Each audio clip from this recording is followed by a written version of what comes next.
Next question asks by Nawaz Sharif from Calcutta.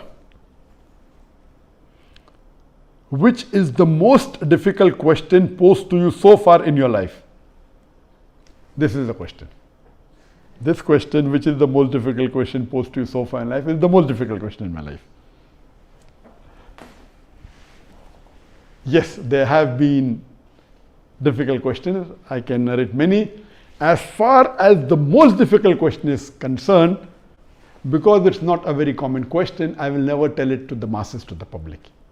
Because such questions are so difficult, so attacking, and if it's not common, why should I make it public? Alhamdulillah, I have the answer, and Allah helped me. It's through Allah's help I got the answer. This I only discuss with the scholars and the fuqahas. And I asked them, what is the answer? And I've asked this to maybe 50 or 100 people who are scholars and people of knowledge. And unfortunately, the most difficult questions have not been answered because of the intricity, not because of the knowledge based, it is the intricity of the question.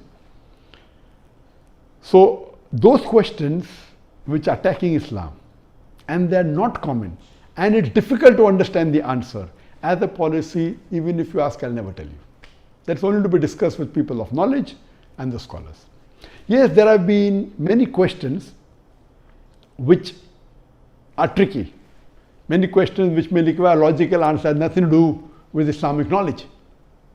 And there are many. I'll just give one example to you. I don't say it's the most difficult, but it was a tricky question.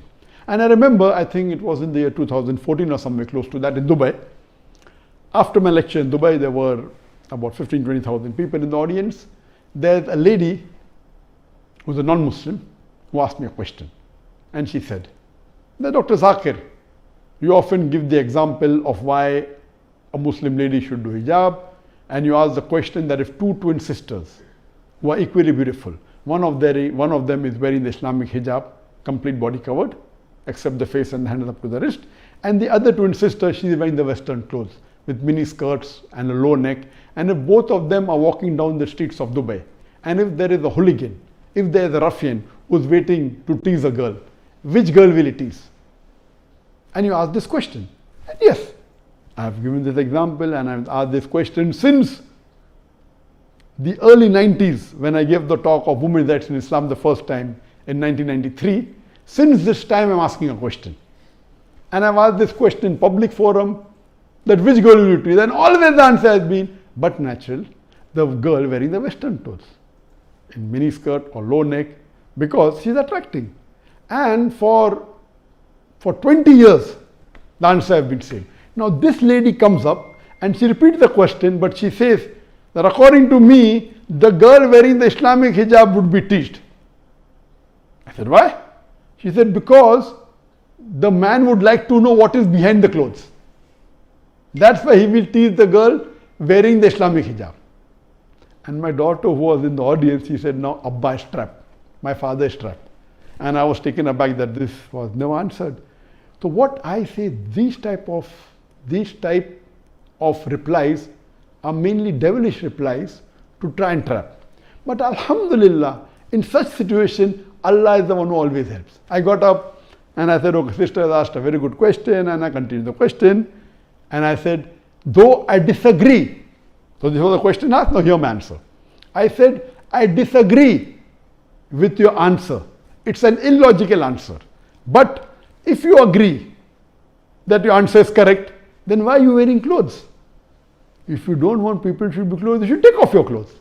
And believe me, that woman was so embarrassed, and that was a very good slap to her reply, to her question, which was a devilish question. She went back and she sat quietly.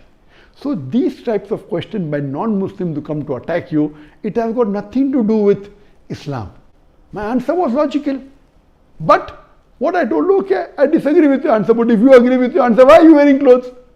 And she was wearing clothes. I said, why are you wearing clothes? And so these type of questions, the answer should be with hikmah. Udu ila sabili rabbika bil hikmah wal mu'azit al hasna wajad millati ahsan. Invite all to the way of thy Lord with wisdom and beautiful preaching, and argue with them in the ways that are best and most gracious. So such type of questions are many. Inshallah, if you see my videos and see my question answer session, you will find many of such questions.